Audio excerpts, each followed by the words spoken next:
On tonight's program, I deliver a report on the Tribble Foundry updates. So, I think that the dinosaurs, the humanoid Voth, and the mechs should all be separate. So that you know exactly what type of those three that you're putting down on the map. We talk about social maps and how to use them.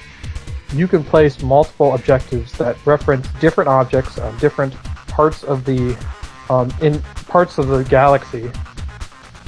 And what are some of your pet peeves when reading reviews? 1 stars with no comment, or, basically it comes down to anything that tells me nothing. Coming up next on the Foundry Roundtable. Hello and welcome to episode 37 of the Foundry Roundtable, the podcast exclusively covering the Foundry for Star Trek Online. I'm your tame Foundry author, Drogon1701, and yes, this week I will be back to telling ludicrous lies about my co-hosts. Or are they lies? Let's find out. With me is a man who will also be providing celebrity voiceover for Star Trek Online in the part of the V-Rex. Give us a good roar, Greendragoon. Yeah. God, that's going to be excellent. I've been practicing.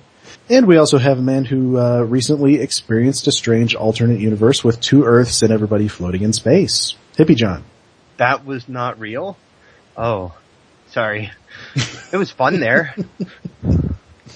No, I'm not cyberstalking you. I just happened to notice your bug report. That was really weird. We have a guest tonight, Foundry author Malize, who is one of our favorite KDF mission authors and has last week's Spotlight mission. Welcome. Hey. But you didn't say anything good. Come on. I know, he never does it for guests. Yeah, guess. Go ahead, give me your best shot, Drogon. Come on. Okay. And we have Malize, the Best in Show winner in the American Kennel Club's new Voth Dinosaur category. Roar! That was a terrible roar. Really? Green Dragoons was much This better. is so bad. It's all in the vibrato. I'll tell you though, Malize, I was thinking the other day about, it's like, who would you want as sort of the dream team for a KDF featured series like we've been doing to Purity? And I was thinking that you should be on there. I agree. Anyone does one. I agree. Okay. You write very good Klingon storytelling. Get yourself in touch with the guys from Gates of Sto-Vo-Kor. Yeah. I know they're I've planning on actually doing something. I've been That's like a discussion trolling topic in and of itself. their site there, waiting to see if they picked up on anything. They haven't put an update out for like 2 or 3 weeks. Well, we'll put you in touch with Soridem and Absolutely. yeah. Oh, he's probably busy over there at, what is it, G&T? Yeah, he does the G&T, and then they're starting a new Romulan show, too. Which I assume he'll probably do tech stuff for. That's my guess. Well, anyway, let's do the news. And we have Tribble news. The Foundry on Tribble was reactivated Monday. Yay! Not quite when the patch notes said it was, but, whatever. True to my post on the forums, I decided to go in and do some really extensive testing on Tribble. Not just of the new Voth mobs that were put on there. I figured the best way to see if there's anything wrong with the Foundry on the test server is to treat it like it's the live server. In other words, make a mission from scratch. It doesn't have to be a really long and involved mission, but it needs to be complicated enough to use all the things that you normally use. And that allows you to see if there's anything wrong with the things that you normally use. So I built a mission. It's only one map so far. But it's a fairly complicated space map. It has patrols and triggers and reach markers and all kinds of different things. So I've noticed a few things, which I have bug reported. That's part of the deal, is that we really need to bug report extensively on Tribble in the hopes that we get some attention before it goes live. So the first thing is that the Become Reviewer function is not working. You click on the button, and it takes you to the EULA, you click OK, nothing happens. It doesn't let you see missions that are under 5 reviews.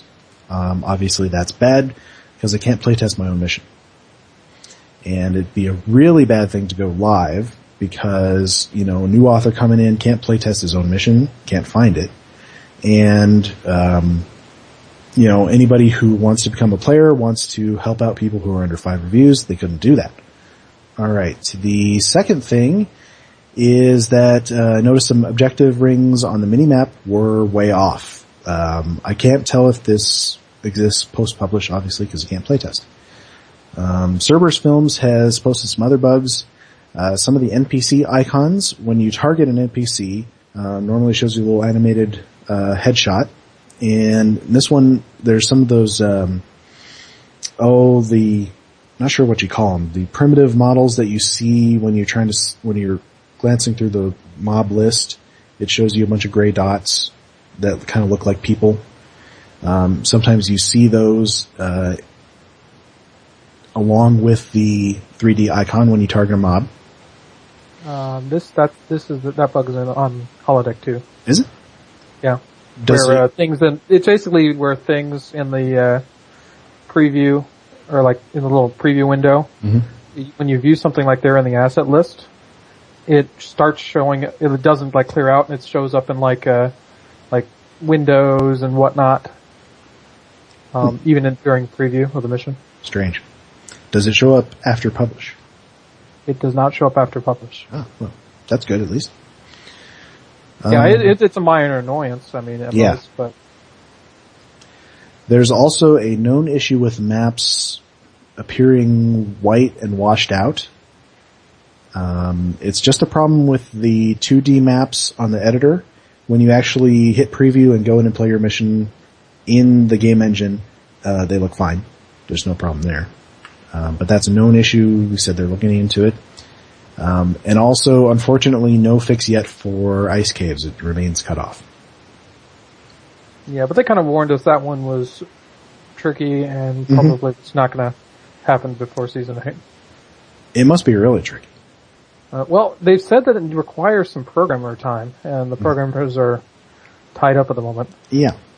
So, I hope some more authors will join me on Tribble and do some more full mission making.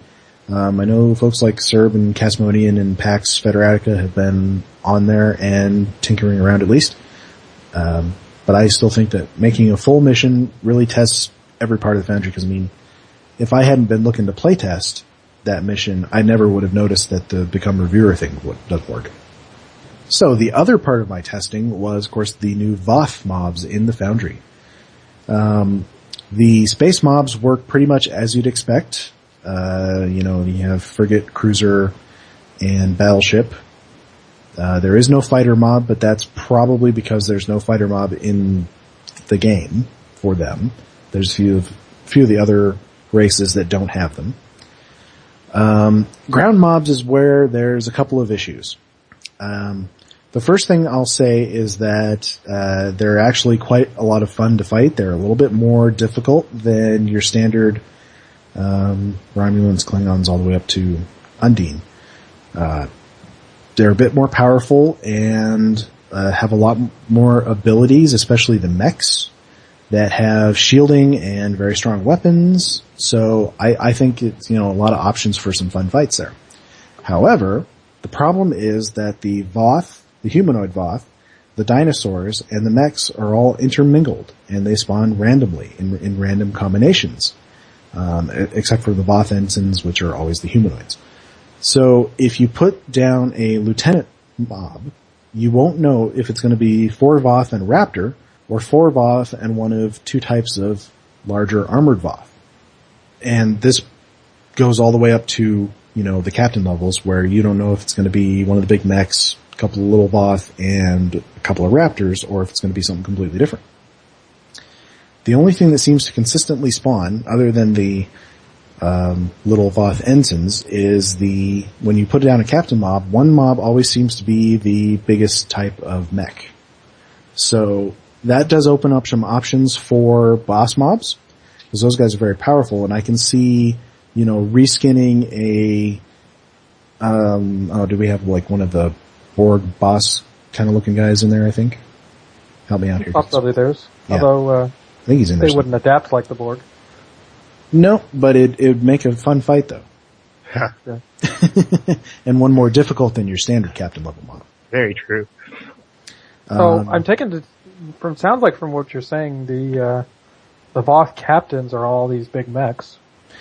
Well, when you put down a Voth captain mob, you are guaranteed, as far as I can tell, you're guaranteed to get one of the biggest type of mech.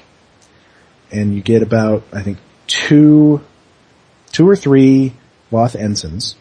And then you get one of three possibilities. You either get Raptor, one of the slightly larger Raptors, or one of the armored Voth.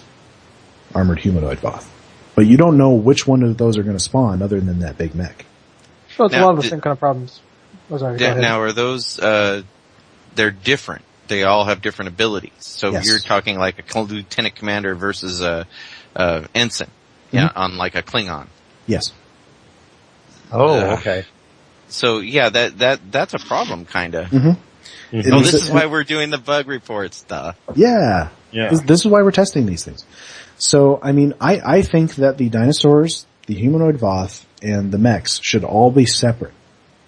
So that you know exactly what type of those three that you're putting down on the map. Yeah, I think so too. Because as it stands now, the fights are going to be really, really different for one player as opposed to the next player. Yeah, I mean, definitely, Tricks in the Foundry kind of require a certain amount of consistency. Yes. I think also that, it would be nice if the actors in all the mobs, if you knew which actors were going to be what. Yeah. That's because what rank they're going to. You can predict what rank they're going to be. You can, to some extent, but as it stands now, you don't know if you put down a lieutenant mob, you know that 4 of those guys are going to be ensigns, and you can tell which of those guys is going to be the lieutenant mob, but you don't know if he's going to be a dinosaur, you don't know if he's going to be a humanoid. They're all dinosaurs, just some humanoid dinosaurs. You know what I'm talking about, though. Yeah, it's a lot of the same problems we had when the True was a single mod group. Yes, and they fixed that, and I think they should fix this before it goes live. I don't necessarily have much hope of that, but I was assured that the playtests that I did, which I posted about, I was assured that those had been passed on. Take that for what? And they should add a slee stack. What's that? A slee stack from Land of the Lost. No, never seen that. Oh, kids. I know. Hey, when I was young. I just want to be able to do my Jurassic Park mission, And to do that, I gotta know that I'm actually putting down dinosaurs. I can see it now. You're going to have a bunch of reach markers because I know you love those. And then as you go, there's going to be like a little chat box that says increase your rate because you'll have them like catching up with them. The other problem is that there's no V-Rex. You can't spawn one. What the heck's a V-Rex? As far as I can tell. It's the biggest dinosaur that the Voth have. It's essentially a Tyrannosaurus Rex with lasers. What did they base this on? Because, I remember the episode. The episode just had humanoid, right? Yeah, they kind of took it up to 11 here. Well, we only got one episode with the Voth, and they're expanding on it. 6 guys, and that was it. They're expanding on it, and essentially the idea is that the Voth have bioengineered dinosaurs to do some of their combat and things like that for them. Right. It's almost like their reverse Dominion Foundry or Foundry, Dominion and Founder. Because the Founder was like, they would do all this super powerful kind of stuff, and they could change shape, and they were creepy. But the basic Voth are just dudes, basically reptilian dudes, and then they have to go have something big nasty that they bring in. Mm-hmm. And in addition to that, they have the big mechs, which are, power armor, essentially. And is that also a giant bioengineered creature, or is there like a Voth in there? There's a Voth in there. It's a power armor kind of a thing. Cool. Like, Exo Squad or, tons of different Japanese anime have that sort of thing. Or, Jaegers from Pacific Rim, but smaller. So none of the Voth have tentacles though, right? No tentacles. Okay, good. I have to say, I am very disappointed that we don't get to ride the mechs. Oh, I thought you were going to say you were disappointed there were no tentacles. I want one of those mech suits. Just imagine going through an SDF in one of those. That would be pretty awesome. Oh, that'd be fun. I want one with Doc Ock arms. But really, that's the end of my playtest there. So why don't we move it along? Let's see. Is there any other news for Foundry? There's some old news that we kind of yes, neglected to cover. It kind of slipped past us. It slipped past us because I have not honestly been keeping up with all of Geko's myriad interviews. Yeah, and the Priority 1 interview had come out just after that, so yes, I had which was kind of in skipped 3 parts, I think. Yeah. I skipped Trek FM's interview. Okay. Captain Geko talked to Trek FM, and he was asked the question about making PvP maps in the Foundry. And Greendragoon, why don't you tell us what he said? So yeah, basically, the answer to that question was no, not even close. It's not even on the radar. Basically, his answer was they've got more important issues to deal with when it relates to the Foundry. And then this is the part that makes this worth mentioning, is he went on to list some of those things that he felt were more important than getting PvP maps into the Foundry. And they included a couple of interesting things.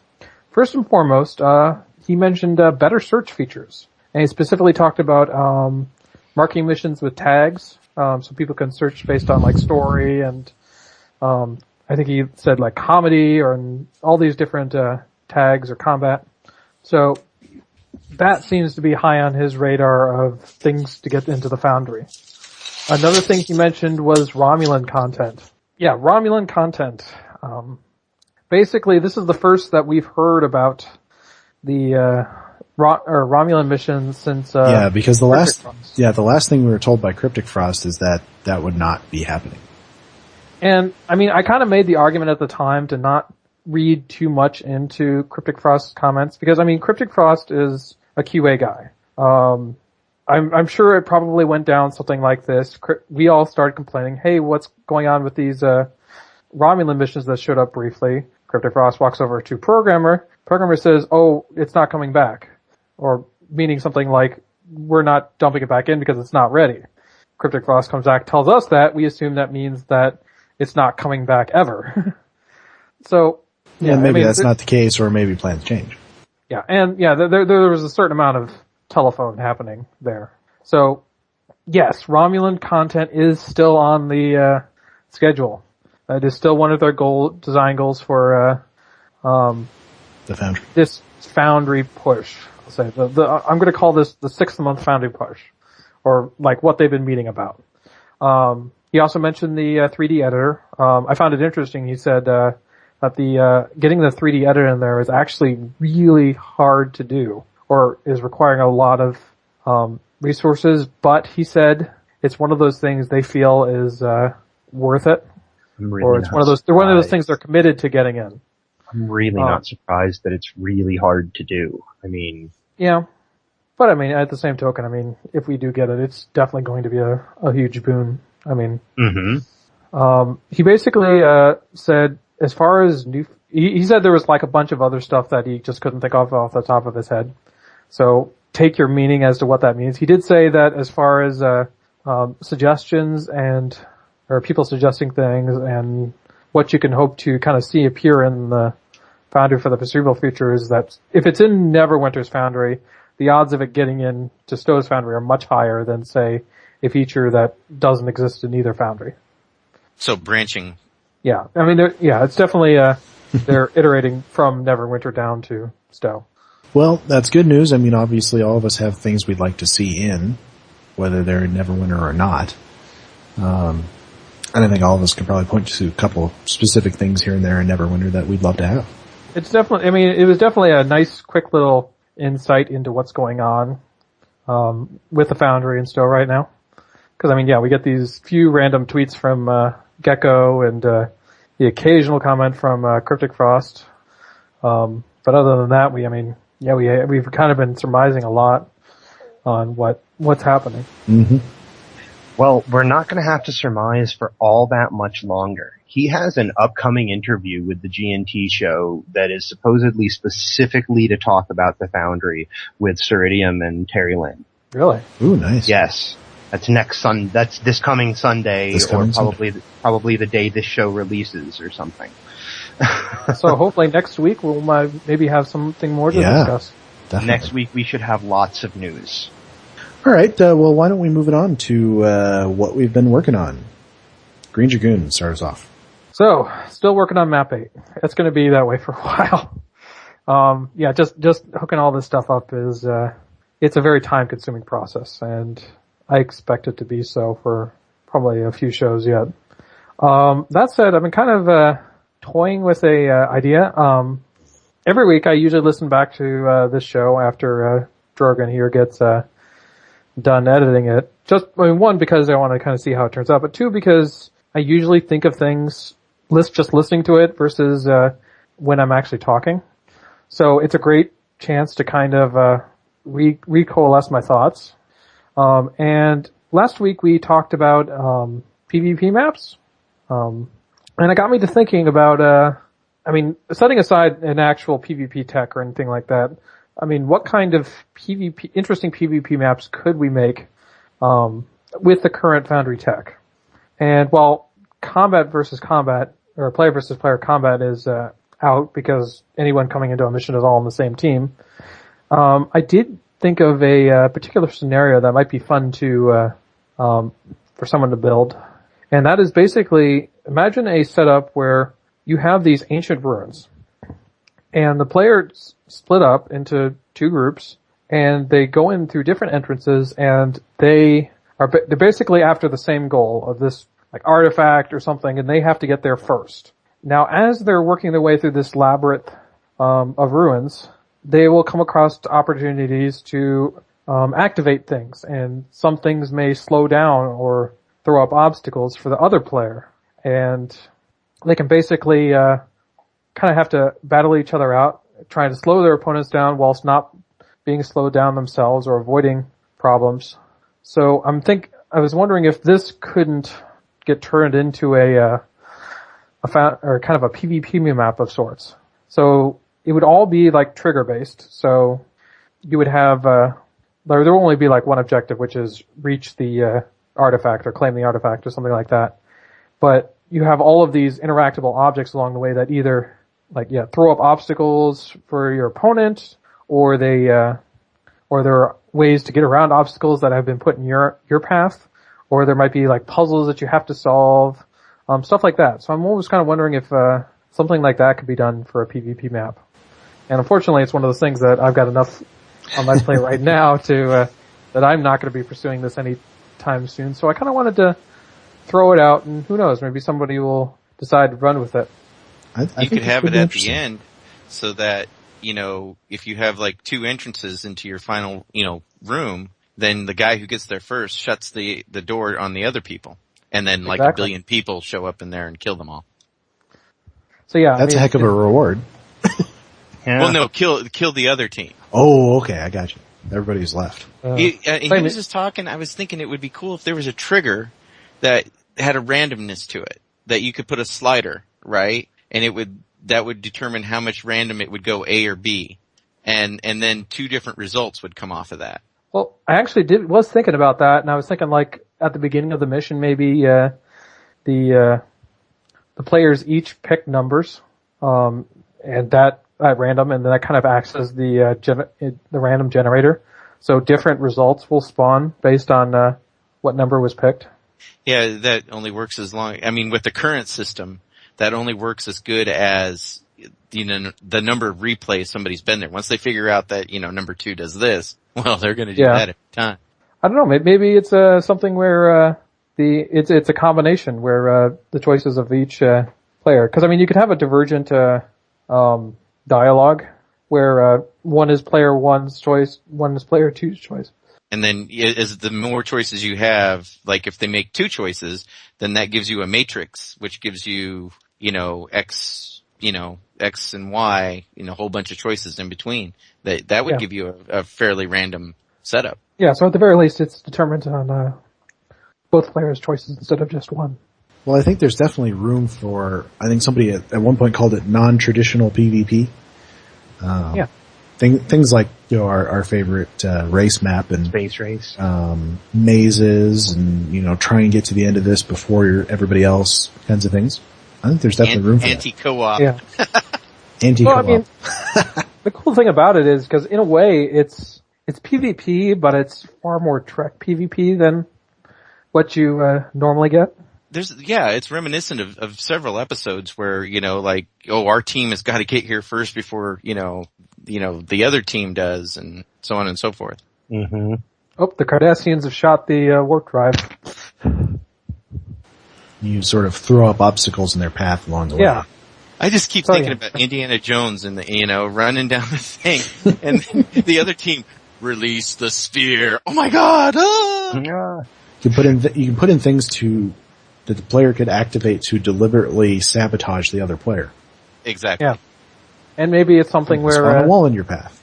Not every interact does help or hurt your opponent. Maybe sometimes it hurts you. Hurt you. That's what I was thinking. Is if there was a random slider that the author could put in there and say, okay, oops, no, this backfired. Yeah, or you have something where you have to activate 3 different consoles to get past a wall that's been thrown up by your opponent. Or if you screw up setting up a wall against your opponent, something bad shows up on your side. Yeah, so of course the trick of this is that something on this level would almost become incredibly complex. So, you're talking a master of triggers to pull this off. I could see it where you would end up having to call up Russell Crowe there in that movie and ask him to figure it out for you. You almost have to get multiple authors together to plan it out. Oh yeah, you couldn't do it off the cuff, that's for sure. No, you would have to use some of Nemesis Chicken's flowchart software. But it's a really cool idea. Cool. Yeah, it's a very cool idea. All right, Hippiejohn, what have you been working on? Oh, I've been working on a Borg cube.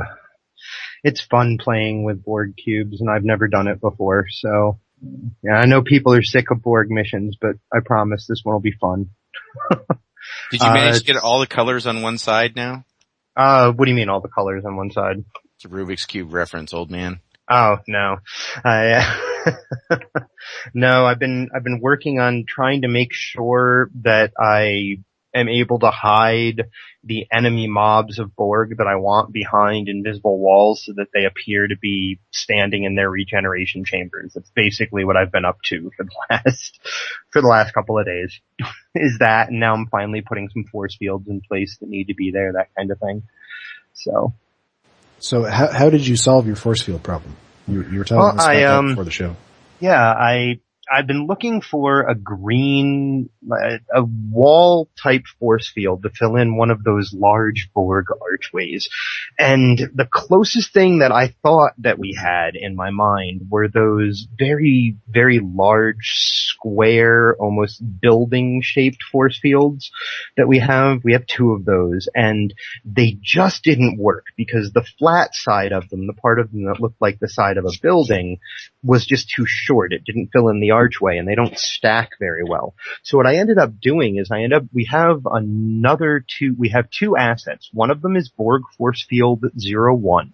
And it is a standing machine that has a circular force field in it. And then we also have Borg Force Field Support 01, which is just the machine that supports the force field, and you can walk through the machine no problem. So it's much thinner than the doorway that I'm working with. So what I did is I just grabbed some of the Borg walls and I've buried them enough in the geometry and can make them look enough like the rest of the area around it that I can kind of squeeze that doorway to be smaller, and it looks different than some of the other doors, but it looks like a door that has a force field that you're going to need to figure out how to take down blocking it. So all it took was 4 new, instead of using what I was hoping to be 1 detail in the force field, it just took 4 details and arranging them properly around the opening of the doorway, that's all. This brings up, we were talking about the Neverwinter Foundry. One of the things is, being able to put a door on a wall anywhere.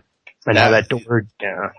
Yeah, exactly. There's so your nice. problem solved right there. Exactly. That'd be great. Unfortunately, we don't have that capability, so. But yeah, I've been working on a board cube for the next Miranda Mayhem mission. I figure it'll take me about the same amount of time to make this one as it took me to make the last one, but I won't be on a deadline, so it might take longer. So I figure in a couple of months there'll be another Miranda Mayhem mission out there for people. So that's what I've been working on. Excellent. All right, Malize, what have you been working on lately? I actually just published one last week, Mirador, and that's a Fed. I have to cleanse my palette of Klingon, so I have to alternate Fed, Klingon. And that's just a little thought exercise I had. I've been working on in the background, continuing the Klingon Shakespeare series that I restarted with the Survival Must Be Earned. And so that's Romeo and Juliet, and the next one is Much Ado About Nothing, and then the third one is King Lear. And they all use the same characters from the same planet. And another Klingon mission, I watched a movie the other day, an old classic called Time Limit. And as I was watching it, I realized that this is actually a Klingon story. And so I started reworking that into another Klingon mission. So what is the plot of that? Of the movie? Of the movie Time Limit, it's made in the 50s during the Korean War, and the plot of it is there was these guys come back from being in a North Korean prisoner of war camp, and there's a secret.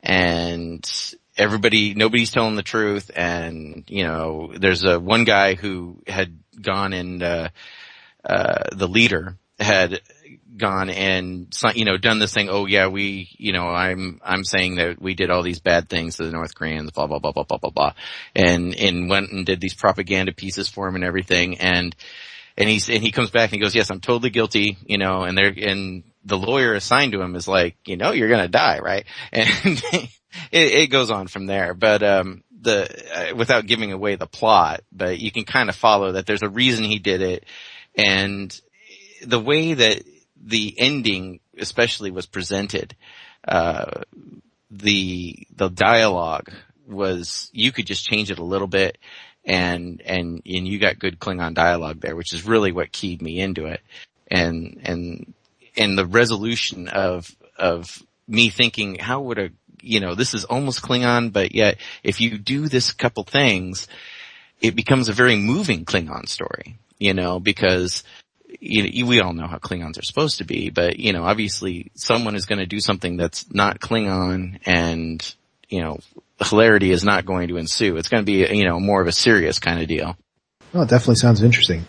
And I remember your Klingon Shakespeare stuff from Tribble, I think it was. Is that right? Yeah, I mean, it was some of the very earliest missions that were around. Yeah, the Survival Must Be Earned is actually a reworking of Two Houses of Capua from the Tribble. Nice. For the longest time, I could never remember who made them, and then you came out with your new one. So, I always wanted to do a Klingon Shakespeare mission from the play Coriolanus. I don't know if you're familiar with that one. It's not one of the more famous ones. It's not one of the, yeah. I mean, I'm familiar with, yeah. I'm actually an English minor, but, it's actually, so there's a famous general who wins a lot of battles. He's a real hardcore guy though. And he tries to run for office and he falls out of favor and he's eventually banished. And then he goes and sides with the enemy and comes back at the head of the enemy army to exact his revenge. That's often a theme in early semi-mythical Roman history, and I think actual Roman history too. Yeah, well, there's a few instances of that. If you read Plutarch, he goes through some of the lives, and it's kind of blurred as to what happened and what didn't happen, but he presents it in a certain way. It's actually even more prevalent in Greek. Which is actually what I base the Klingons on, are Spartans. My Klingons are all Spartans. And that's what happens in Survival Must Be Earned too. That's why, people show up and they go, well, why are we doing this? Why are we going and knocking off these Cardassian prisoners and stuff? And I explained it more in this one. Hippies played it, I think. And, I went to a little effort to make sure you understood why you were doing what you're doing. But basically, the take on it is that the Klingons are Spartans, and the Spartans periodically declare war on the Helots. They're slaves. And it's to kind of weed out the weak on both sides. And that's a very Klingon concept. And it forces them to go get more slaves. I like that concept. There's definitely a lot to take from history for the Klingons. Oh, you don't have to confine it to Spartans either. I mean, I always define Klingons as Shakespeare as read by Vikings. Right. And if you read that the Michael Dorn thing, he's like, samurai. Klingons are samurais, you know. And I think that's what Ron Moore had in mind when he was writing things like Sins of the Father, those episodes. Yeah, I mean they certainly can't just be one thing from our our history and our cultures. No, because they are aliens, of course. Yeah. And they need to act in some way alien. But they are. But it's great I love drawing from history and things like that to make Foundry missions. Or anything else for that matter. Alright, I'll let you guys know what I've been working on. 2 missions, obviously, Purity 6, which comes out next week, is the finale of the Purity series, which is by me. We're in the phase where I've got everybody's feedback, and so just be, implementing what the testers think I should implement, or, not if I think they're being complete idiots. As you always say, you take feedback with a grain of salt. Sometimes it's great, sometimes it's not so great, sometimes it gives you an idea to go off in a completely different direction. But I think, I really hope that I've been getting good feedback from my testers. I really hope that everybody likes it. I hope that it's a good finale. I've also... I'll say the last line of my feedback, I felt like I did epic shit. Your mission is great. I'm looking forward to it on the live server. Luckily, that was not in the actual game review. Otherwise, it wouldn't have let him. No, that's testers review. The profanity filter would have caught that. So, the other one I've been working on is my little Halloween mission, which is on track to be out on Halloween. Obviously, this podcast will probably be out later than that, but my sort of horror-themed mission with my version of, you might call them reavers, like from Firefly. In this case, they'll be mind-controlled rather than, the byproduct of social engineering. Or failed byproduct of social engineering. Failed byproduct of social engineering. But it's definitely, it's a big touchstone for a couple of different elements of Star Trek, especially it's a continuation of the Breen series. It was an idea that I had way back when, had one of the Foundry challenges that challenged us to continue one of the featured episode series, and I had sort of developed this plot and then dropped it. I can't remember why. And one of the things I want to do now that the Purity is winding down is get all of these missions that are sort of half finished, or, I've got part of a script or things like that, all these ideas. I want to get them done.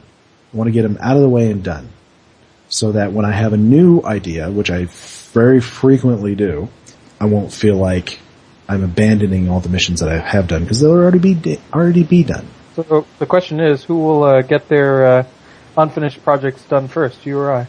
I don't know, because neither of us has published a mission since this podcast started, and it's been like 9 months or 10 months. Slackers. Long time. It's definitely slackers. I mean, look how many that Hippies published. 2. That's not that many. And I mean, come on, they're cartoons. It's not. Yeah, you've published more than that, though. Remember the 48-hour mission? The thing that I haven't republished because it needs so much work. The one that was made in 28 hours. But that's rectified for me, at least, because I will have 2 missions out. One tomorrow, as we see it, Thursday, and one next Monday or Tuesday. Huzzah! Huzzah! 2 Drogon missions for the price of 1. Wait, there's a price? Yes. In blood. Sacrifice. Or dilithium. Blood dilithium. All right, let's move on to mission reviews. Greendragoon, do you have a mission review for us? I do. Excellent. Sort of, actually. I, this week, played Hippiejohn's mission, Mayhem Episode 2, Too Many Mayhems. And since Hippiejohn's been kind of going through doing these, impression reviews, I figured, and he can't really give an impression review of his own mission, I figured I might take up that task. Oh, great. Yay. Alright, so one of the things coming out of episode 1 that I kind of said to him was that I wanted to see the zany level taken up. Because, I mean, let's face it, I mean, the humor on classic Saturday morning cartoons is pretty out there. I mean, it's very goofy humor. And I gotta say, I mean, this mission, you definitely packed as much zane into it as you could. I mean, this mission, had mayhem showing up all over the place. It had, commercials built into it. It had, a over-the-top, mega villain who you get to comment on his, megalomania as he's, lording it over you. All of this was great. I really enjoyed I especially enjoyed the ending with that, are you seriously going to sit here and tell us your whole plan comment? I mean, that cracked me up right there. I definitely thought the, commercials were an interesting thing, although, I gotta kind of preface this. I mean, I've been hearing about this mission for months now? Are we up to months? Mm-hmm. Couple of months. And so I really went into this having an idea of what to expect. Not that I'd had the plot given to me or anything, but I mean that I knew your target was making a cartoon. I knew that your goal, what your goals were. I know you were going to try and attempt certain things. So I was prepped for it.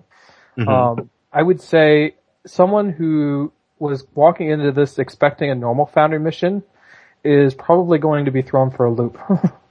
And I don't know if that's 100% a good thing because, I mean, obviously in order to do what this mission does, it breaks a whole bunch of typical mission conventions, which I'm sure will, throw a lot of players off.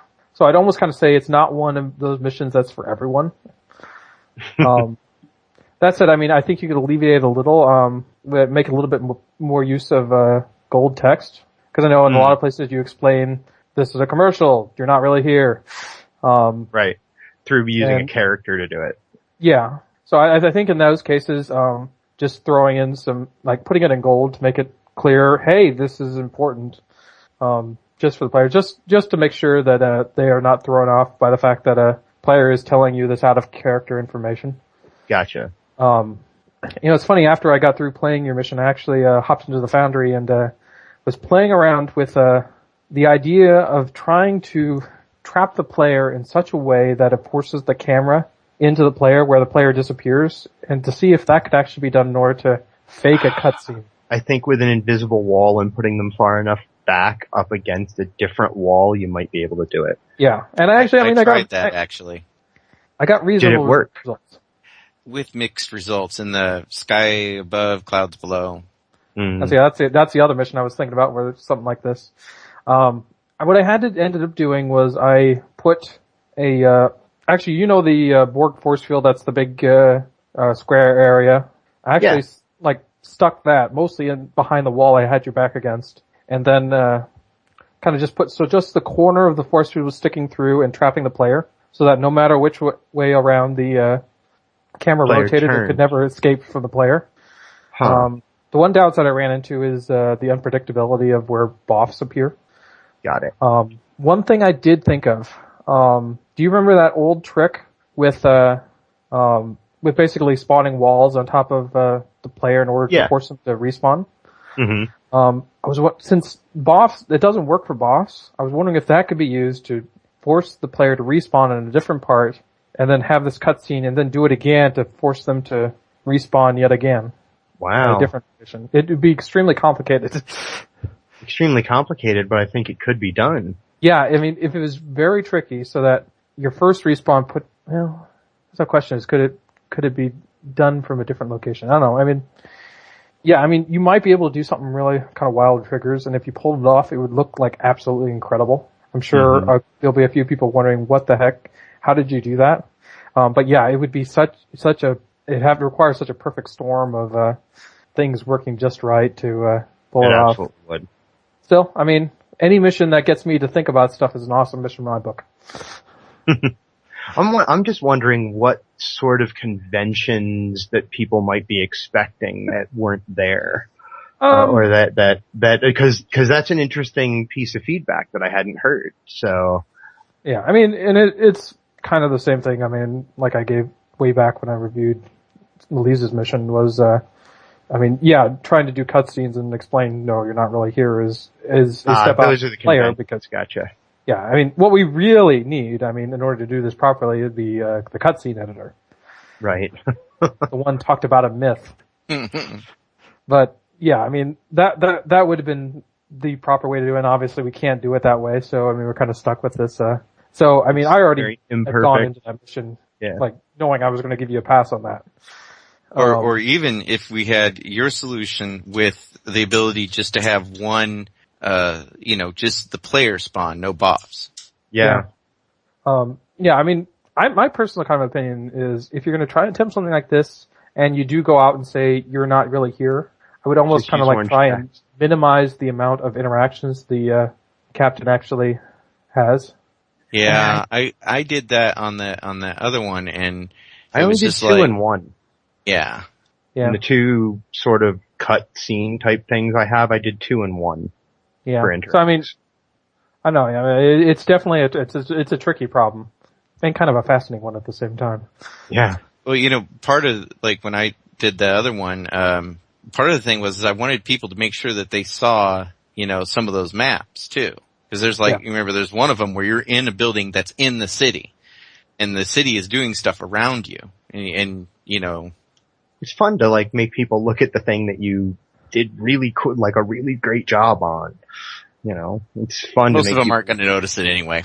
It's true. Well, this would be really hard, but it would be really cool as you could almost pull an Alley Mac. I mean, have both of you played the Spirits, or not the Spirits, the Mains of Balnar Moon? Yep. Don't think so.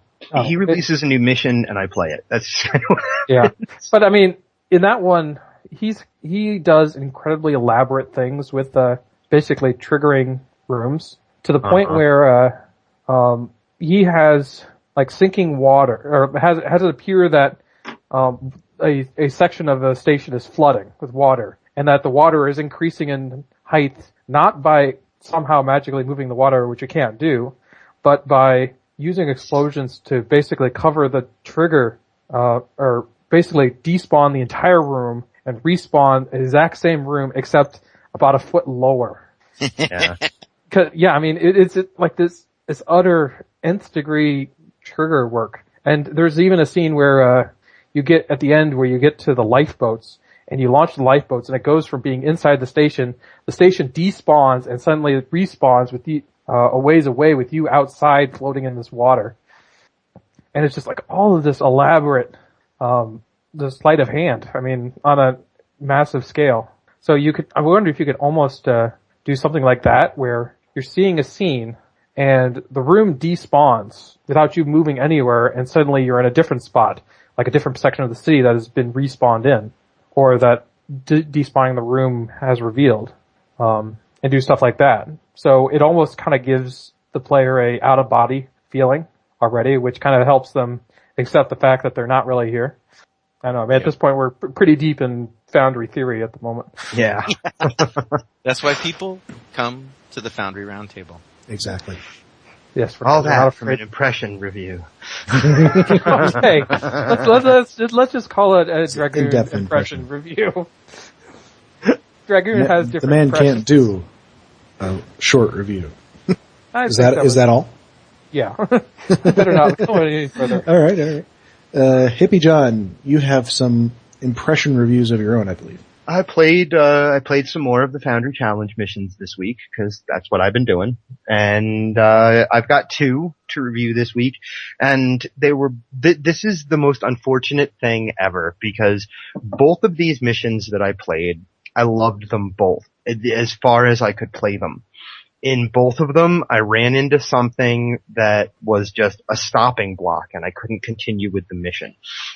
The first one was a mission called Continuity Errors by Wahoo's Leg. This guy is funny.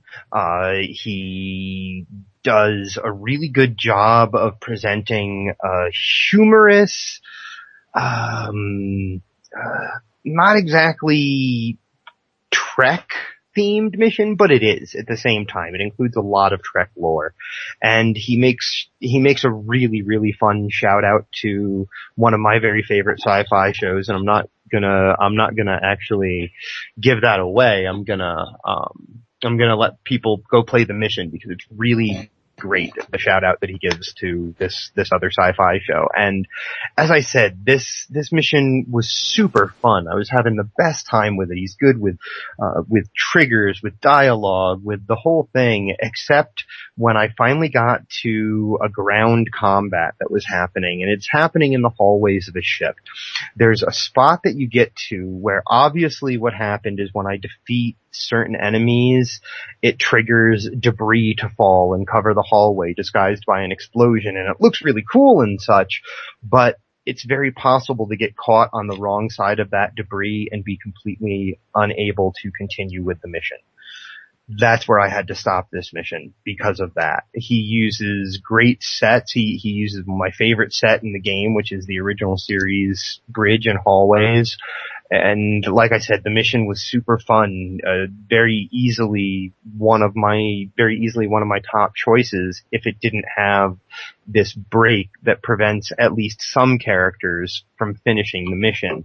And that happens because some characters will get caught on the wrong side of the debris based on the way that they're fighting, and some will be on the correct side of the hallway. So one of my favorite missions I've played in a while, but it ended up not being able to be finished.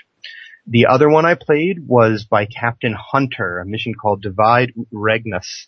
It's a follow-up to Divide et Impera, the Federation mission where you take the Deltan Admiral to the Romulan medical colony and murder everyone. And she turns out to be an Undine the whole time. A lot of people have a problem with that mission that Cryptic put out there. It's a lot of people's least favorite. I know it's probably mine. It's the thing that has me acting the least like a Starfleet captain of anything in the entire game. And he answers those questions really well. He tells a good time travel story that happens around what's going on. And explains why you murdered everyone in that medical facility and didn't even think to stop and act like a Starfleet officer. He answers some of the questions that I really left that mission saying they need to answer this, because otherwise this makes no sense. And he even explained how you can still walk into Admiral Tanay's office just in the social zone, and the fact that the Admiral's still there, which really, as a player of the game, you just kind of have to accept that, that person is still just standing there in Admiral Tanay's office. So a lot of really great thought went into the story. Everything was working very well, and I get onto the space map that's to lead me to what is to be the first ground map. And looking at the reviews, other people had no problem with this, but there was a reach marker on a map that I flew right past, I flew over, I flew under, I don't know, but I couldn't find it again. I never even saw the interact pop up to, get my away team ready, go to the next map. And I wanted that so badly to just be an objective that I could hit my scan key and find, because I was having so much fun with the mission. So that's my impressions, is that I played 2 missions this week that were super fun. Captain Hunter, Wahoo's Leg, you guys wrote awesome things that I couldn't finish, and I hope that you fix those things, because if you do, both of you are really, in the running for my top choices in this challenge. The stories are excellent. That's what I've got to review this week. All right, I reviewed Wave Empire Part 2 by Skyline 45. I played and reviewed Part 1 probably a couple months ago now. This is all about sort of your interaction with the fictional race that he's come up with called the Waveloids. They have some officers in Starfleet, and then they also have their own sort of, he calls it the Waveloid Empire.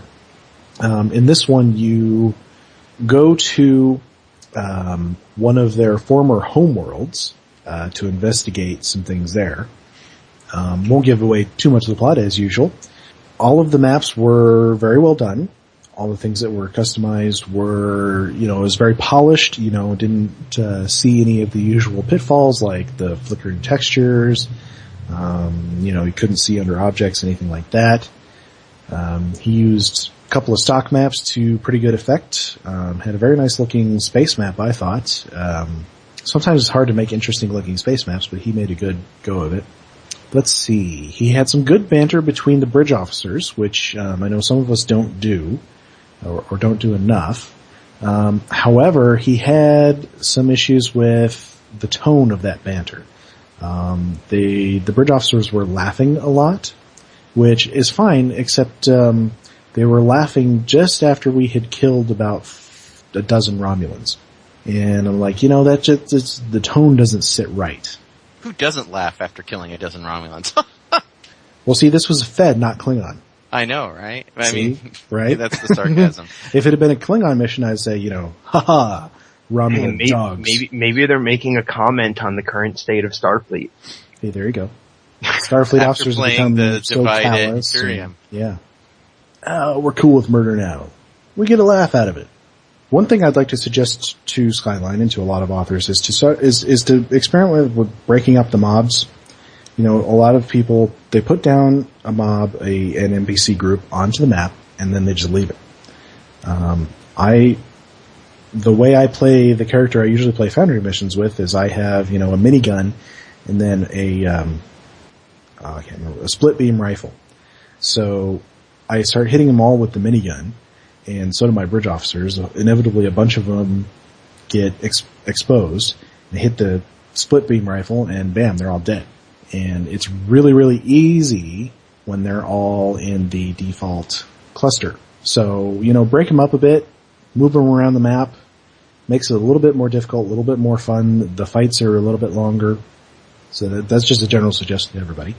The other thing is he had, part of the plot of the mission was that the Davidians were involved, and they were controlling several different races, including Hirogen, Romulans, and Klingons.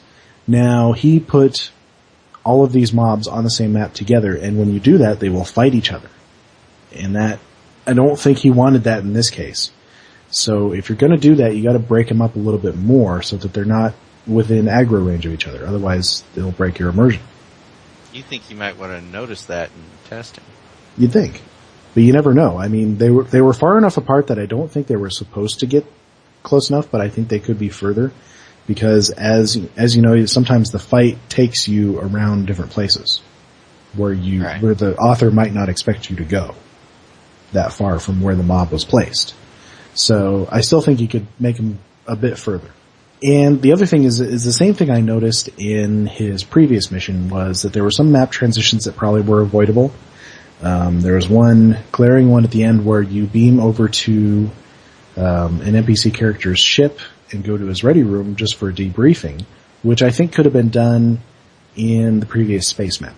So I mean, look for that anywhere you can, I think, just to streamline the mission and make sure that you don't have any unnecessary load screens. But I really liked it. I gave it 4 stars, and I definitely recommend this series as a good play. Moving on to our tech topic for the evening, Greendragoon. So, this one's actually one that's kind of inspired. I've been seeing a couple of questions popping up related to social maps, how they work, and or specific aspects of how they work, as well as whether certain maps are available or not. So I thought this would make a good discussion topic. So I guess let's start off by talking about what are social maps, how do they work differently, and what can you do with them? Well, obviously, social maps are the maps where it's the hubs where you interact with lots of different people, lots of people on the same map. This would be Earth Space Dock, First City, even the outdoor New Romulus could be considered a social map. Yep. Sector maps. Yeah, sector maps, not in this case. They are in fact social maps. Are they? They are. Is that an option in there? It is. No. I should say they don't have any like interactable objects or things like that, but they do have doors. Well, they have freighters, and they do have doors. That's true. They have doors, and the freighters are not interactive. They have doors, but the freighters you can't set and interact with objects for the freighters. True. I wish you could. That'd be awesome. Yeah, it would be awesome. Or maybe that's something that they could look forward to. But you're still on the map with other people. Yeah. So yeah, I mean, we're talking about the live persistent. Live persistent maps. However, as far as the Foundry is concerned, beyond the doors to enter your mission, which, you got lots of those on Sector Space, I think what we're talking about here is the ground social maps. Yeah, like Earth Space Dock, First City, Drozan. No, Drozan is not one we can use. Yeah, it is. It is? Okay. Mm-hmm. Well, I should say that, but nope, it looks like... No, it is. It is. We have 3 Ferengi there that we can talk to for dialogue with contact. So we got Andoria, we've got Bajor, we've got D Space Nine, we've got Drozana, Earth Space Dock, Memory Alpha, New Romulus, Ryza, and I assume Ryza still points to the old Ryza. Yes. Probably. That is correct. Starfleet Academy and Vulcan, at least on the Federation side. Mm-hmm. Obviously the First City... The Klingon side is smaller. I know it's got... it's got, I think, Bajor, and it's got the First City. First City, Deep Space Nine. No, it doesn't. Does it have Deep Space? Does not. I don't think it does. I don't think it does. Which is an oversight. I just closed the Foundry, so I can't look. I'm looking at a Federation mission right now, so I can't say for sure. One thing I think we should do is a little bit of a how-to at this point. Yeah. How to use them is interesting. I'm actually going to open the Foundry so I can open create a social map and say these are the things that we can do on them, and this is how we work them. I'll go ahead and open a Federation thing so that it works easier. Yeah, I think Greendragoon and I are looking at ones right now. I assume. Yeah. Oh, then I should open up. Okay. Open up a Klingon one so you can do your Klingon view. So basically, to really, use a cryptic map. Normally along the side you have all of the maps that have not been placed on your storyboard listed along the side, as well as options to kind of place new ones that you haven't created. And at the top of all of these is what's listed as cryptic maps. And this will basically allow you to interact with any like object or talk to any available NPC, or use any door for a mission. Well, any is a stretch. They have specific within limits. There are specific ones, but you can place objectives down like you would for a normal Foundry map, except that the objects you select from can be in any of these social instances. And that's actually another thing is unlike a Foundry map where all the objectives have to be on a single map. You can place multiple objectives that reference different objects on different parts of the in parts of the galaxy within the same. It's all kind of treated as one big massive map that is actually dozens of maps. But for the Foundry's sake, it looks on the storyboard like one map. It's just listed as cryptic maps, which is really cool, actually. In many ways, it's really cool. You just have to, this is where we get into the how to move between them, because you can literally do that and make people just interact with cryptic maps, which is, these days not so good anymore, but. So, we don't have any available enemies to kill, so you can't place a kill enemies objective on a cryptic map. But you do have a couple of, it physically won't let you. Markers available. I think there are 2 on Earth Space Dock and 1 on Bajor. the two on Earth space dock are actually right next to each other. They're the reach marker around the weapons vendor and a reach marker around the tailor. And then on Bajor, there's a reach marker in the holodeck. That's on Bajor. Obviously, there are numerous contacts you can talk to. There's numerous objects you can interact with. It's usually all kind of those various random things. Some places have more options than others. Memory Alpha, for instance, it's got 3 people you can talk to, and let me see here a sec. You're going to be very sad how little exists for Yeah, only 2 objects, that like a wall console and a storage rack for Memory Alpha.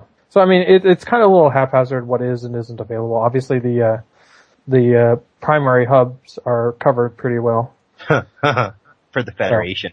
For the Federation, how bad is it on Kronos? It's really bad on the Klingon side. I mean, each map has probably, as many contacts or things to interact with as any Federation. The first city has tons of contacts to go talk to.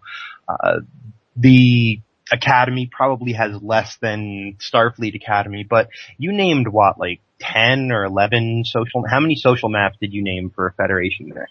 What was it? I'm sorry. I named 1, 2, 3, 4, 5, 6, 7, 8, 9, 10.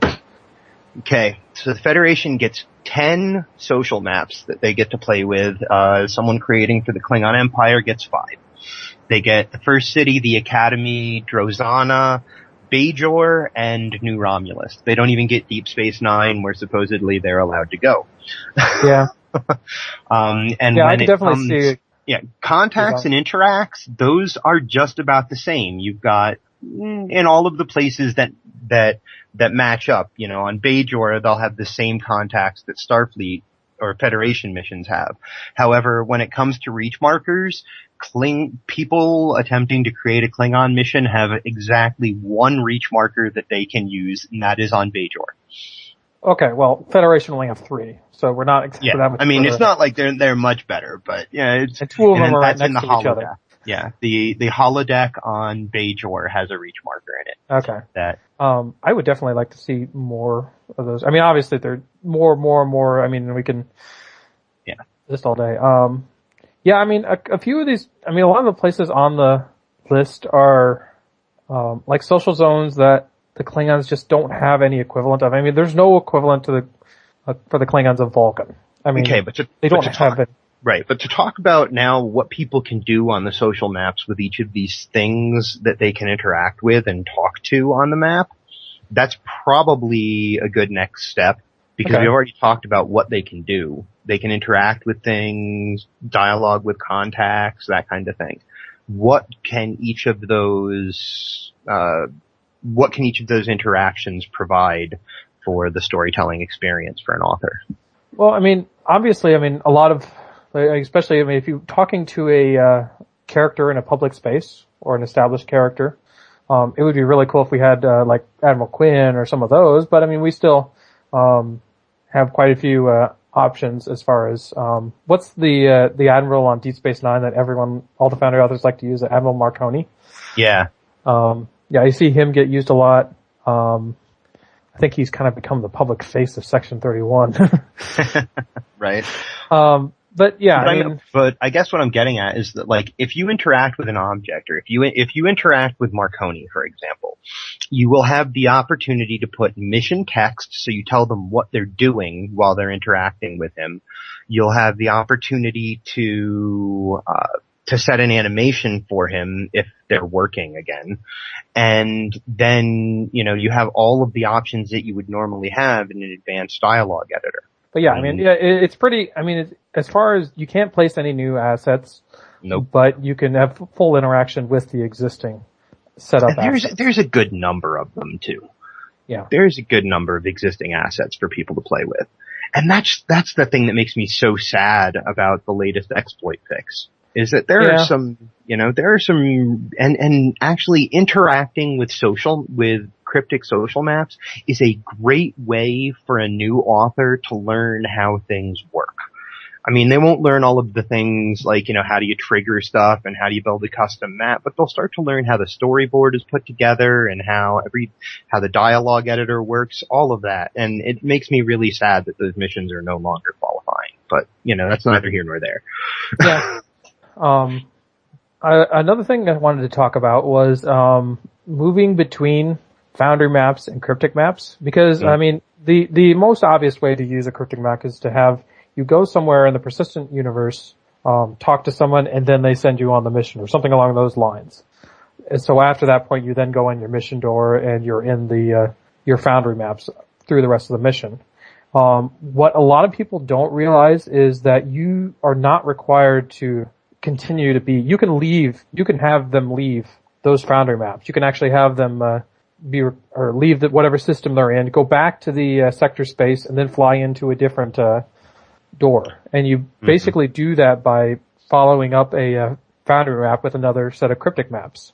And the funny thing about this is you actually don't even have to put on a single objective. You can have the cryptic maps entirely empty and just specify a new door. For instance, you need to go to the next system over. So I mean, a lot of people will assume that you have to put in objectives, but you don't. I mean, and that's basically how you have them leave one system and enter another, which I know is a question that comes up from time to time on the forums. The one downside to this is that I was going to say there's the go to next map.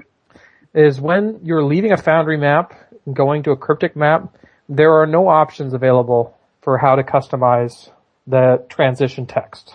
And what will come up is basically a default dialog box that basically says go to next map. And unfortunately, I mean, that's one of those things. Hopefully one day they will add that in.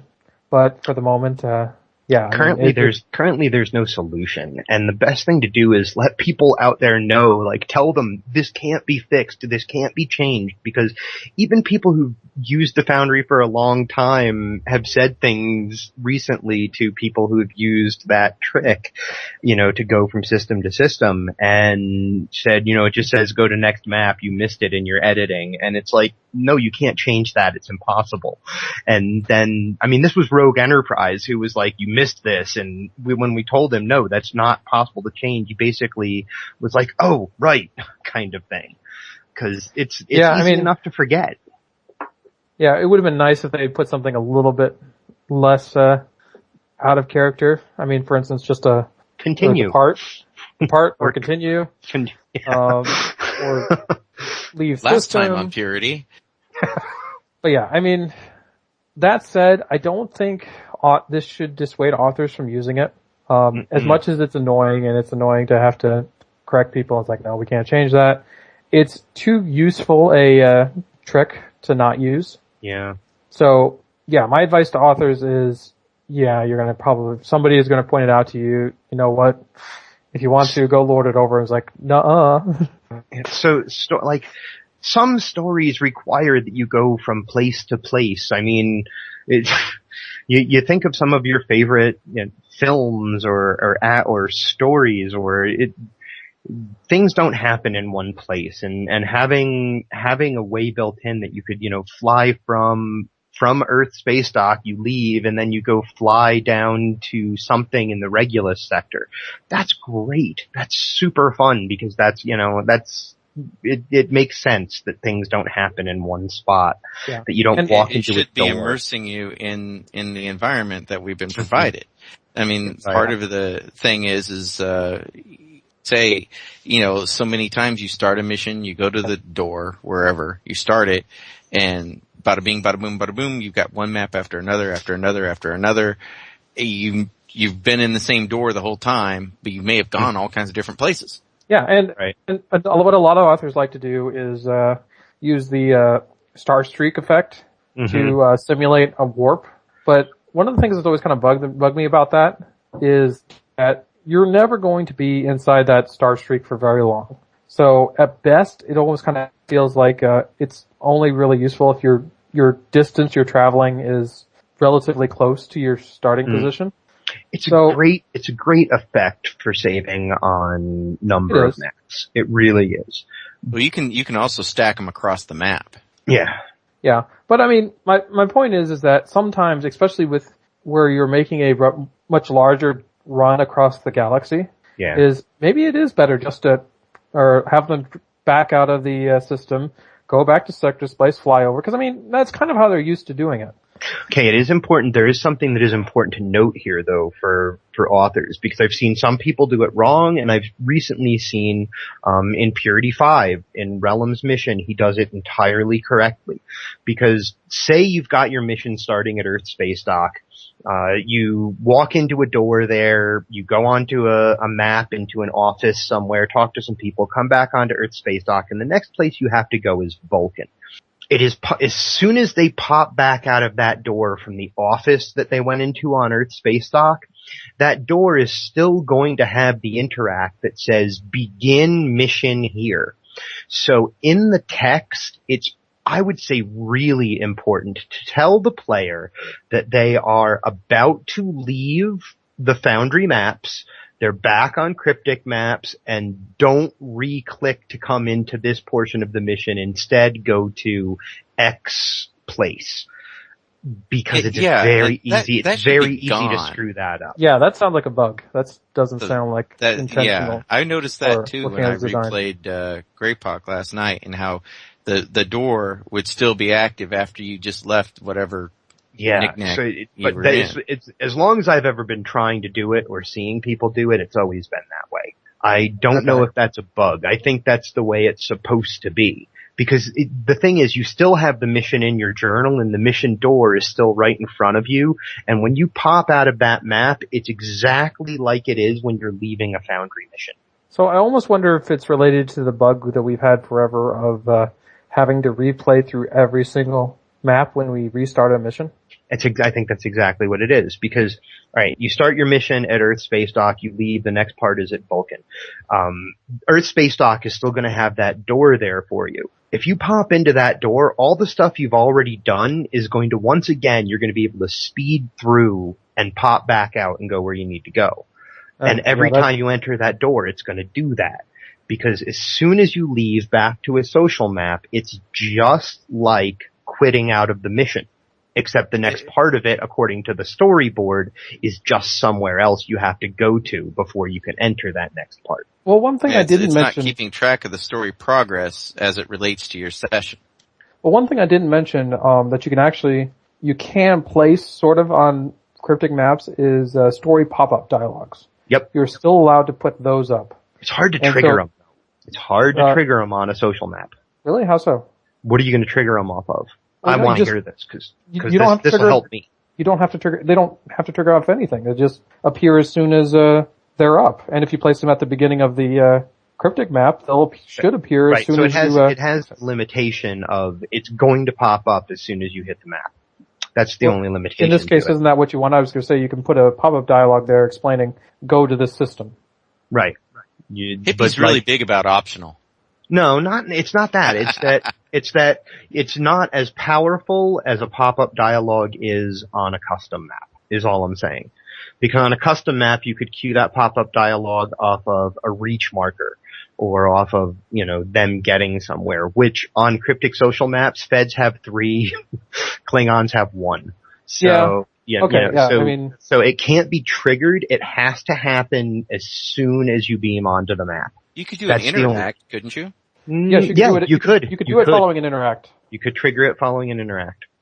I mean, geez, we've got, blood wine cups here you could use. Yeah. Yeah, but I mean, one thing, could be done. Go ahead.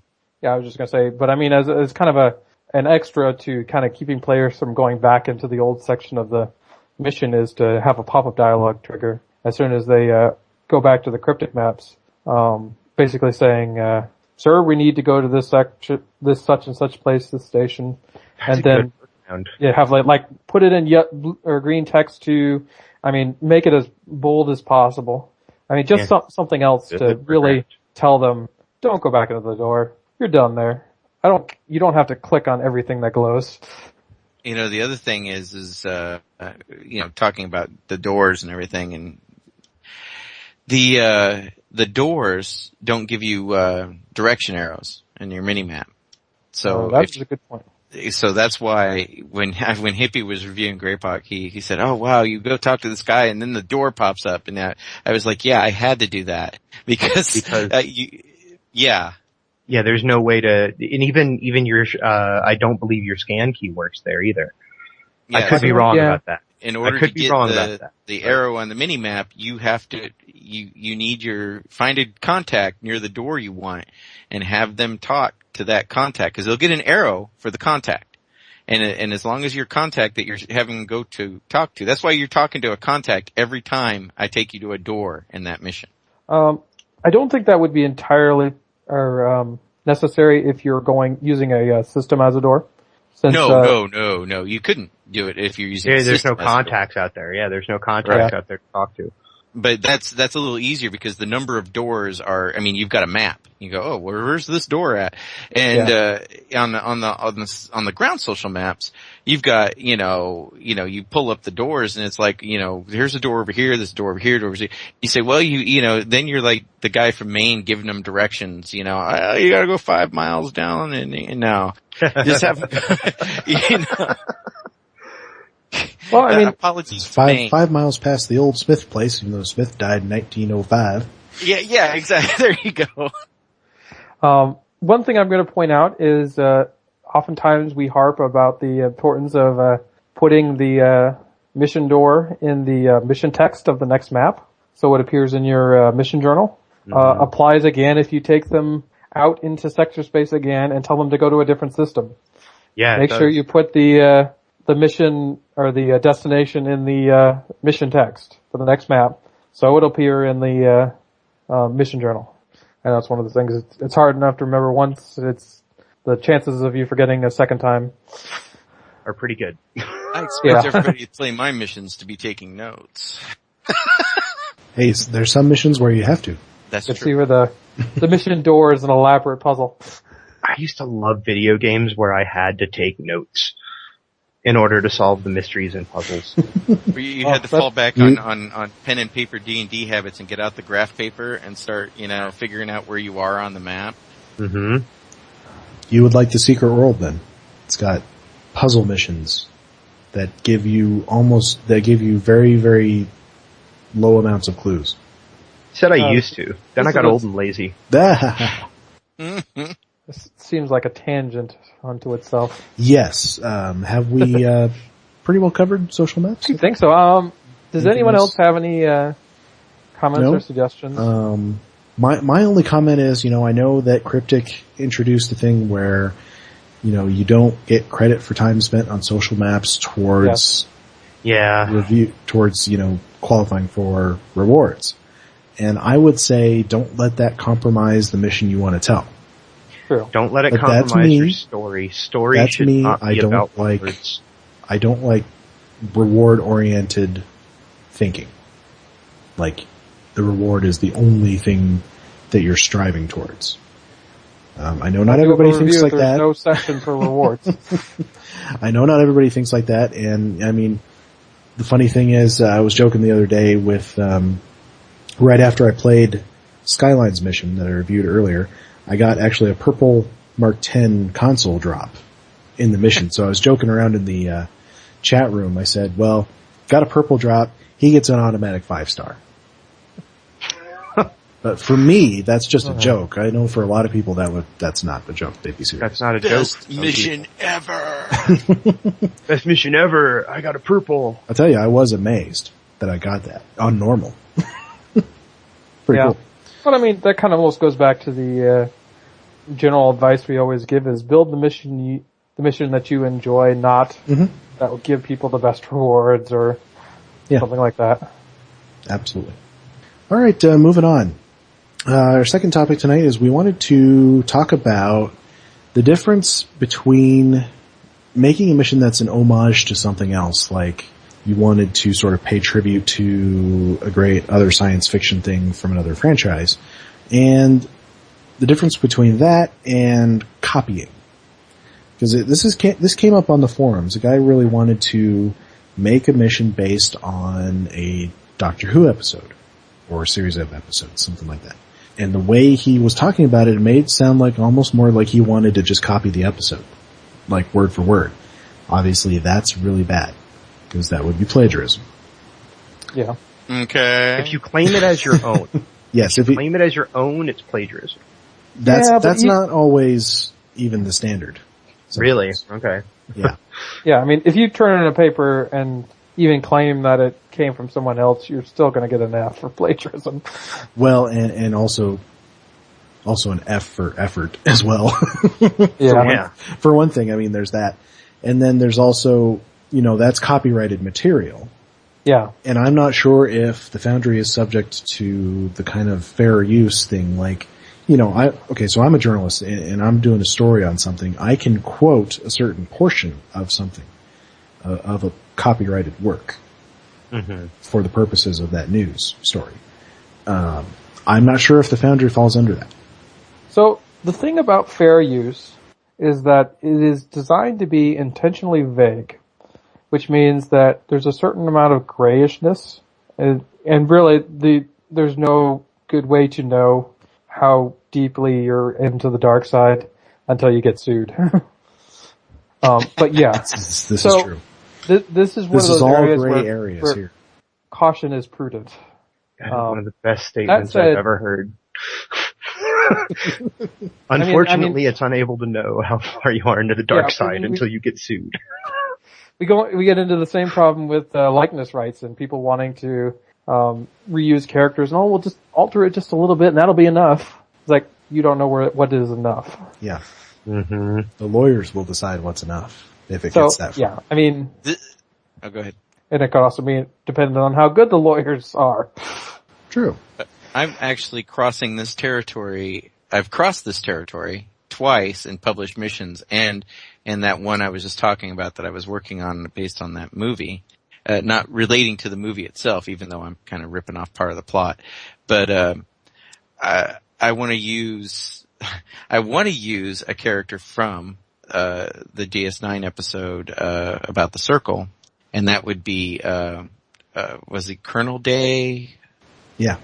Yeah. Well, I'm gonna change him up, and he's not gonna be looking like the actor. He's not going to be anything, but he's going to use the name Day. I may not. I've been thinking about how am I going to make it clear that this might be the same guy without crossing the unknown gray line. Well, I mean, you don't specifically say whether it's the guy or the guy's son or something like that. I know a lot of people use the offspring to get in canon characters. So, I mean, we've gotten some great characters like Amanda Barkley and whatnot, kind of as the offspring of canon characters. So, I mean, obviously in that case, you're kind of making it clear that this isn't the same character, but this character is going to have qualities of the original character. And if the player wants to interpret that this is the same character, they might be able to. Yeah. But that's their speculation. Yeah, I mean, some authors will try to, just make them look old. And in theory, if you make them look old enough, then it's often different enough. Unless you're trying to do Picard, in which case there's no way anyone is going to mistake that bald head. Putting a visor on him is not enough. In the more direct homage is the one that I know that Drojan played, the Legend of the Inspector General, where it's a homage to a classic science fiction story. Remind me which one. There was a big castle. Okay, yeah, I remember that. Yeah, remember that. And that follows kind of the idea of the story, but it doesn't, it departs from it. And that's, yeah. Yeah, and that's kind of where we get into the homage and the idea of an homage. Is kind of playing tribute to it, but not necessarily duplicating their story. Paying tribute to the theme. Yeah. Mm-hmm. I mean, yeah. I almost kind of wish we could have had Zorbian on for this one because he, of course, did Duratanium Man, which is a play off of Iron Man, mm-hmm. And I think his is a good example of it's an homage rather than a copy. Yeah, because enough of it is different. He took some of the core central themes, He made some guys that were reminiscent of the characters in the other work, but not copies, to my mind. And I think he did a good job with that. Yeah. Yeah, I mean, it's pretty clear that, especially by the end, he's going off on his own little tangent of how he's interpreting things playing out. Very, very much so. So, I mean, other than a few similar or character similarities, there really isn't a whole lot of commonality between Zorban's mission and the Iron Man movies. Right. And I think you can, like that you were talking about starting off about the guy with the Doctor Who. And I think that you can do that through reference. Cause I answered him in that thread too. And I said, you can have a thing where you go, have known references to Doctor Who in there, have your bad guys obviously, act like Daleks, but you don't call them Daleks. Make your own universe around, those themes, but you use some iconic lines like, like I said, look, I'm still ginger, and have the guy be redheaded, so it's kind of opposite of our hero. And I should point out that, this guy is certainly not the first one to do a Doctor Who Foundry mission. No, one of them reviewed several on this show. Yeah, one of them was in one of the Foundry challenges and did very well, I think. Might even have, no, I don't think it won, but how did they handle kind of they just had Doctor Who appear, but they never called him Doctor Who. So did it look like the actors? That's almost crossing the line for me, but they didn't make it look exactly like him, and they didn't make it they didn't make him like break out a sonic screwdriver or anything. He was a captain of another ship who was time traveling, and he assisted you in a part of a mission. So, but it never named, it's, to me it was like when in a Spider-Man comic book, the artist really likes Batman, so he draws Commissioner Gordon in the background buying a cup of coffee in a scene when Spider-Man's swinging through the city. A cameo kind of thing, yeah. Like that's what it felt. In the Star Trek movie, you can see R2-D2 in the debris field. Exactly. It was like that, but it was a little more direct interaction, which was okay. And it felt okay. I remember playing the mission. Yeah, Emma Hood had one of those in his mission that I reviewed 2 weeks ago, where he did the Twilight Zone thing where, Rod Serling randomly appears in camera doing a narration. It was himself. It was his own player character doing the narration. And I was like, for a moment I was like, what is this guy? And then I realized, oh, that's what he's doing. That's funny. And it doesn't take away from the gameplay or anything. You just kind of move on. Captain P.F. Dennis did that in Purity 3. There's a point where his tune appears to tell you that you're moving on to the next point of the story, and it was really kind of cool. It was really well done. So, yeah. I think for a mission as serious as Purity is, I kind of thought it was a tad weird, but oh well. Yeah, it worked for me. Occasionally, you're a tad weird. Yeah, I am a tad weird. This is an entirely true thing. Okay, so what were we talking about? Well, I think the general gist of what we're talking about is, don't copy things, but, it's okay to, take inspiration from, create an homage to things. Generally, most of it has to be in your own words, but throw in a iconic line of dialogue. Yeah, reference it. And, I absolutely love referencing, and I pepper my missions with references to all kinds of different things. I mean, I got one coming out soon that, your character is going to say the line, "Come with me if you want to live." Get to the chopper. Yes, exactly. So, I think I love doing that.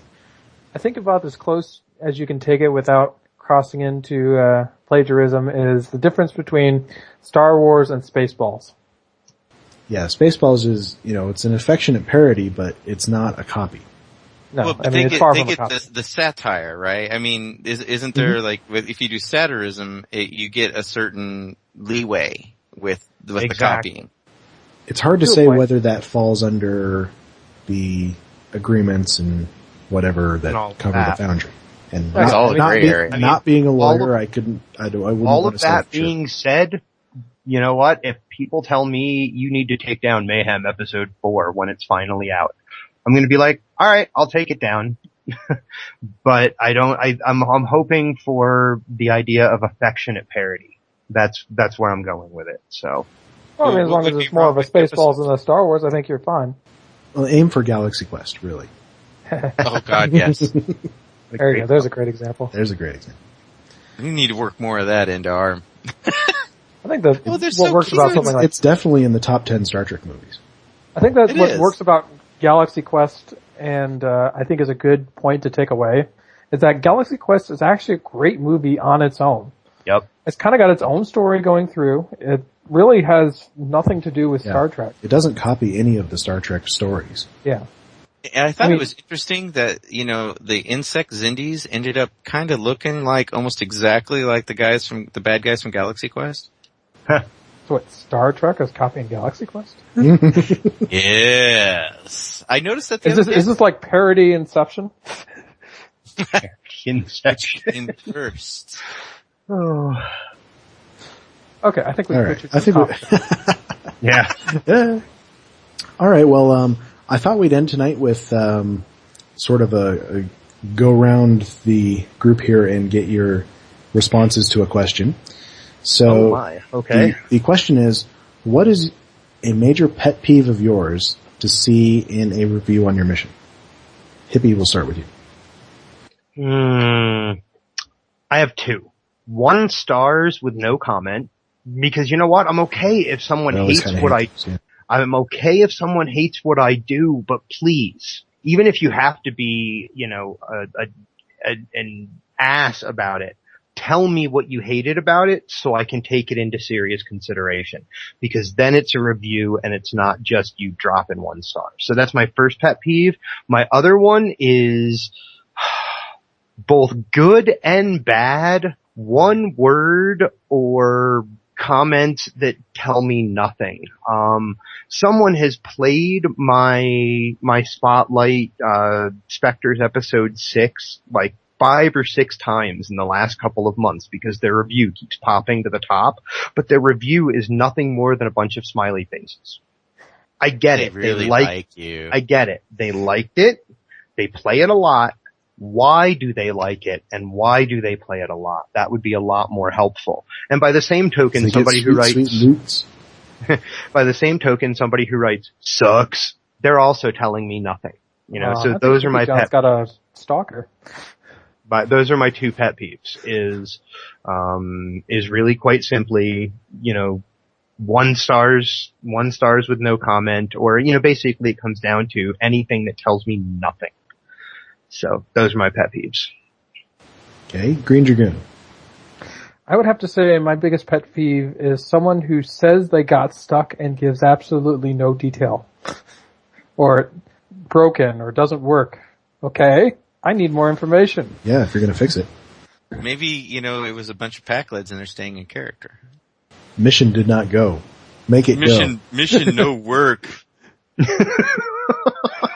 Me no get rewards. You get rewards.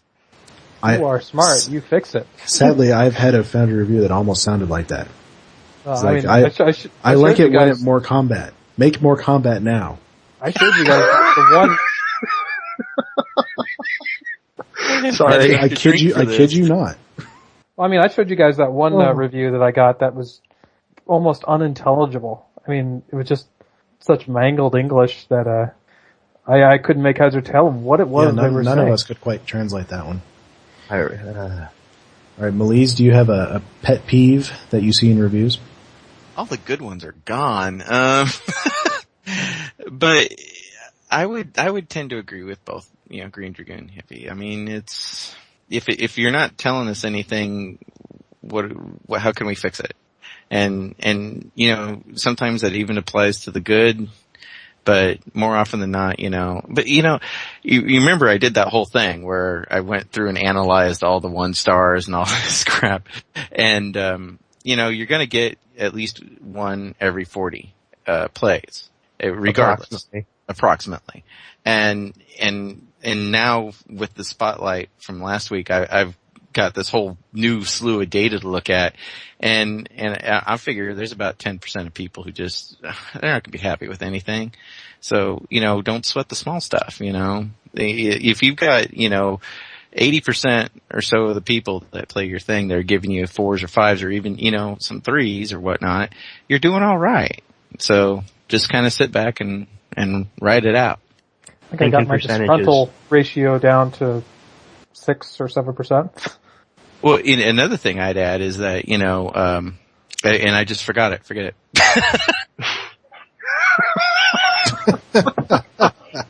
Never mind. Somebody's getting old. Yep. I haven't got my Geko today. Hold on. Well, I'll tell you my pet peeve, which is actually along the same lines as yours of not enough detail, is when somebody tells me, full of typos. It's like, okay, well, how am I supposed to fix them if you don't tell me where they are? I realize that, if there's a lot of typos that you would want to tell me about, that little space in the review thing is not big enough. So send me an email. If it was bad enough that you felt like you needed to comment on it in there, then it's bad. Send me an email. I want to know. I want to fix them. Yeah. Another thing that would be good is if you could link back. I know they ain't gonna do this, but if you were there at the mission and you could click and get to your thread, your discussion thread, that would be great. Mm-hmm. Yeah. Yeah. Unfortunately, right now we're not allowed to put web links in. Right. Probably. I not mean, if it even was to the Stowe part forums. of it, yeah, yeah, even to the Stowe forums. Yeah, it doesn't. The rules don't really differentiate. and there's a great number of people who just never even go to the forums. Yeah. This is very true. More than people realize, I think. No, but I mean, I even put a little note at the bottom of my mission description saying, "Hey, if you run into any bugs, typos, whatever, send it on to Greendragoon." So I think that if you have a discussion thing in the forums, you could say that it exists. If you didn't put the link in it, but you said you can give feedback on this my mission discussion link and the forums. Yeah. Yeah. Only downside is my discussion thread is pretty well buried by this point. And then we have to tell them, you use the advanced search feature now. Oh, okay. This is becoming a very long mission description. Right? Let's go to this door, man. It'll start. Well, alright. I think we will sign off at this point, guys. So, everybody say goodnight. Good night. Good night. Good night.